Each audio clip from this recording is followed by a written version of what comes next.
Hi, I'm Anil Kag. I'll be presenting our ICML work on training RNNs via forward propagation through time.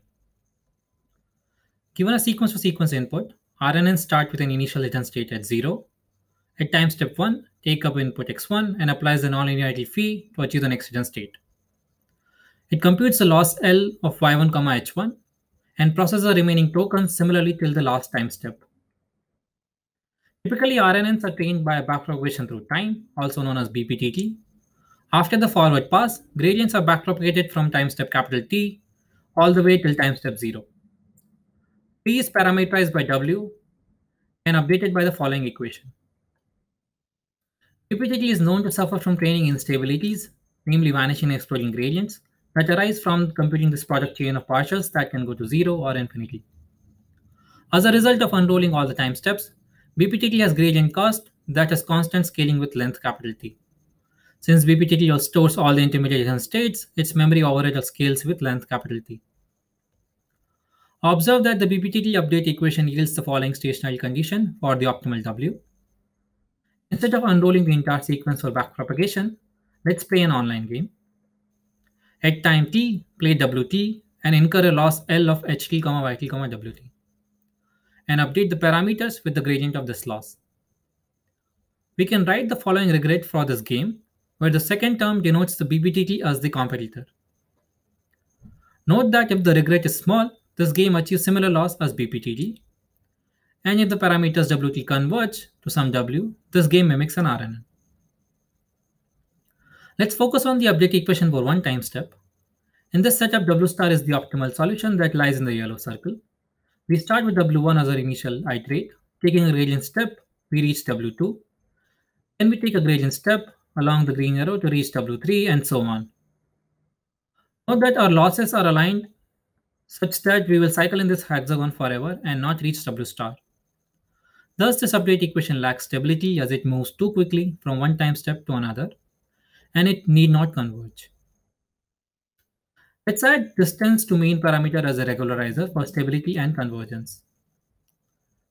Gradient in our update equation has red and blue components. We start with w1 as our initial solution, and initially the blue gradient is 0, so we reach the iterate w2 as in the last picture. From here, we start to have red along the direction for loss and blue along the regularizer, and we move slightly closer to w star. Next, again, we move closer to w star and so on till we reach the vicinity of the optimal solution. Under technical conditions, the iterates can be shown to converge to w infinity. Also, in our proposition, we show that in the limit, the converging point is the stationary point of the loss. Having looked at the online game, we state the forward propagation through time. FPTT, we initialize RNN with h0 hidden state, take up the input x1 and compute h1, where the instantaneous loss is computed as the sum of the original loss and the stability regularizer.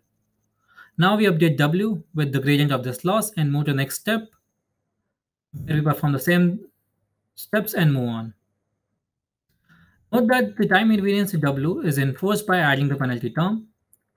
We only modify the training logic. RNN inference logic stays the same, where we use the final iterate for predictions. In the limit, iterates converge to a stationary point of the loss. BPTT computes this long product chain that leads to vanishing and exploding gradients, while FPTT does not. Our gradient cost has constant that scale with length 1, while BPTT has capital T length dependence. BPTT has omega capital T overhead, memory overhead, while FPTT has a constant memory overhead. Note that FPTT requires instantaneous losses, which are readily available in sequence-to-sequence tasks, while terminal prediction task only provides loss for the end of time horizon. During training, for the terminal prediction task, we create auxiliary losses, which are convex combination of two losses, namely classification loss and the divergence between two logits of current and training previous epochs. FPTT learns to solve large tasks with large time horizon, while BPTT fails to do so.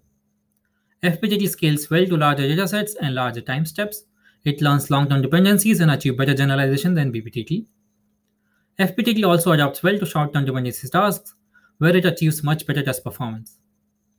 Thank you for listening to the talk. Please visit our poster for more details and check out our implementation at the following GitHub repository.